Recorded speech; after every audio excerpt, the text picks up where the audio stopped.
Selanjutnya saya akan meneruskan laporan keuangan dari materi sebelumnya. Mari. Laporan keuangan. Di sini ada pengertian laporan keuangan. Laporan keuangan merupakan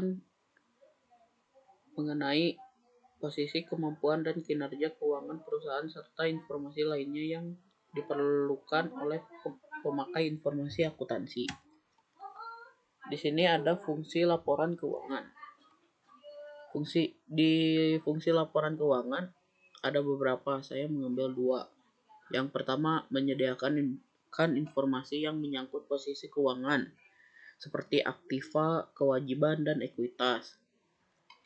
Yang kedua, menyediakan informasi mengenai kinerja serta perubahan posisi keuangan suatu perusahaan yang bermanfaat bagi pemakaian informasi akuntansi dalam pengambilan keputusan.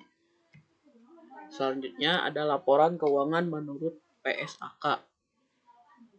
Satu perusahaan menerbitkan minimal 5 jenis laporan, yaitu yang pertama laporan posisi keuangan atau neraca, yang kedua laporan laba rugi komprehensif, yang ketiga laporan perubahan ekuitas, yang keempat laporan arus kas, dan yang kelima catatan atas laporan keuangan. Nah, di sini saya menjelaskan laporan posisi keuangan atau neraca adalah laporan yang menunjukkan posisi aset, liabilitas, dan ekuitas pada akhir suatu periode. Laporan laba rugi komprehensif terdiri dari laba rugi bersih dan pendapatan komprehensif lainnya yang menunjukkan kinerja operasional perusahaan selama periode. Laporan perubahan ekuitas menunjukkan detail perubahan yang terjadi. Selanjutnya ada konsep penyusun laporan keuangan. Ada all-inclusive. All-inclusive adalah semua pos-pos pendapatan dan keuntungan, pos-pos beban dan kerugian baik yang ordinary atau reguler maupun yang extraordinary, luar biasa, dan irregular diperhitungkan dalam laporan laba rugi. Agar menggambarkan kemampuan perusahaan dalam memperoleh pendapatan, maka harus dipisahkan antara pos-pos ordinary dan reguler dengan pos extraordinary dan irregular. Yang kedua ada current operating perform. Nah, di sini hanya melaporkan pos-pos pendapatan dan beban ordinary dan reguler saja, sedangkan pos-pos extraordinary dan irregular dilaporkan dalam laporan perubahan ekuitas. Alasannya karena keuntungan atau kerugian yang bersifat extraordinary tidak menggambarkan kemampuan perusahaan dalam memperoleh laba tersebut. Selanjutnya ada contoh laporan laba rugi dalam bentuk single step yang disusun secara all-inclusive. Di sini saya mengambil contoh dari PT Haki Enterprise, laporan laba rugi komprehensif periode 2011. Di sini ada pendapatan itu isinya ada pendapatan jasa event organizer, pendapatan pemasangan iklan, pendapatan bunga, jumlah pendapatan.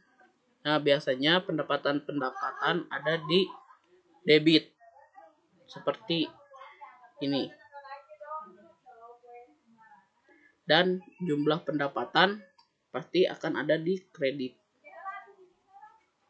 Nah, di sini juga ada beban-beban seperti beban gaji karyawan, beban honor artis, beban perizinan, beban iklan, beban sewa lahan dan gedung, beban bunga, jumlah beban, laba bersih sebelum pajak penghasilan,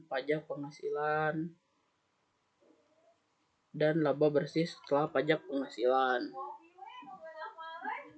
Ya, seperti inilah contohnya.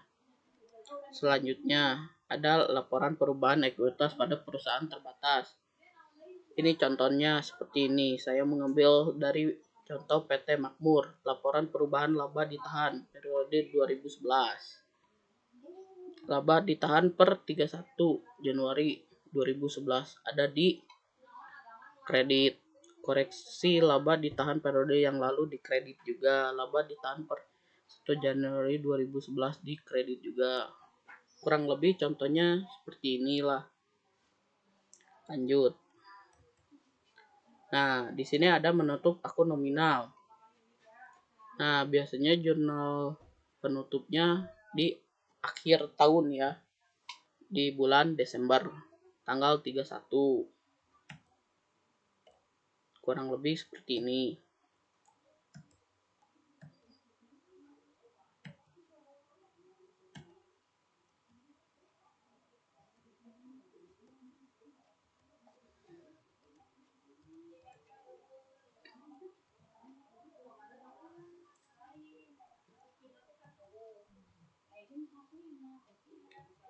Nah, di sini ada laporan keuangan perusahaan jasa maupun dagang, terdiri dari laporan R atau L, laporan perubahan ekuitas atau modal. Yang ketiga neraca, yang keempat laporan perubahan arus kas, yang kelima laporan tambahan yang diperlukan. Nah, di sini saya akan menjelaskan bentuk laporan R atau L. Bentuknya single step. Dalam bentuk ini antara pendapatan, beban usaha, dan di luar usaha tidak dipisahkan atau dibedakan. Bisa aja bentuk multiple step. Dalam bentuk ini antara pendapatan, beban usaha, dan di luar usaha dipisahkan atau dibedakan. Nah, di sini saya menjelaskan bentuk neraca. Bentuk neraca itu ada yang bentuknya T, adapun bentuknya yang biasa. Nah, yang pertama bentuk staffel atau bentuk T. Kurang lebih ada aktiva, pasiva, bentuk kontro atau bentuk laporan. Sama juga ada aktiva, ada pasiva. Nah, di sini ada unsur laporan keuangan. Laporan R atau L terdiri dari akun pendapatan dan beban baik di dalam usaha maupun di luar usaha. Kedua, laporan perubahan ekuitas terdiri dari akun modal awal, laba rugi yang diperoleh selama periode tertentu, privat dan modal akhir. Yang ketiga, neraca terdiri dari akun aktiva baik aktiva lancar maupun aktiva tidak lancar.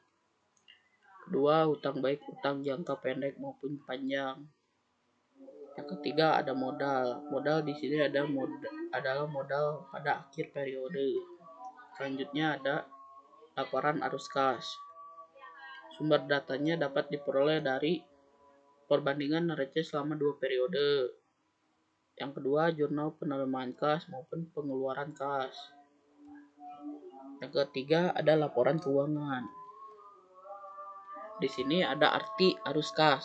Arus kas adalah salah satu bagian dari laporan keuangan. Arus kas menggambarkan tentang penggunaan kas pada 3 bagian aktivitas dari sebuah perusahaan yang berhubungan dengan masalah kas.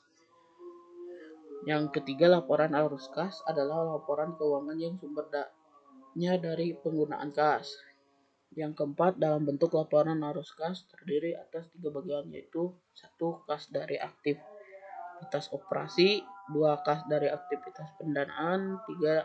Kas dari aktivitas investasi.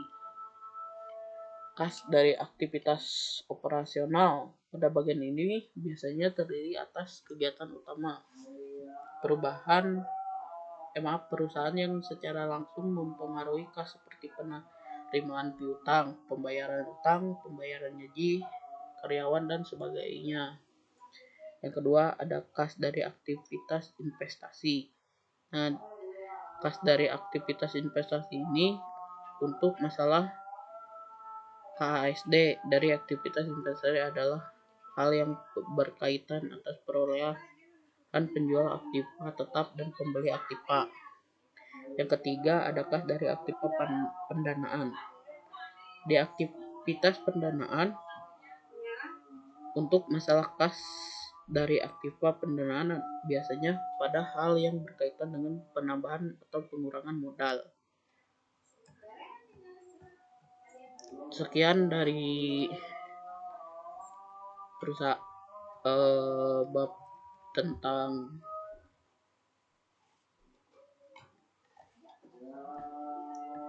laporan keuangan. Kita akan lanjut ke materi selanjutnya.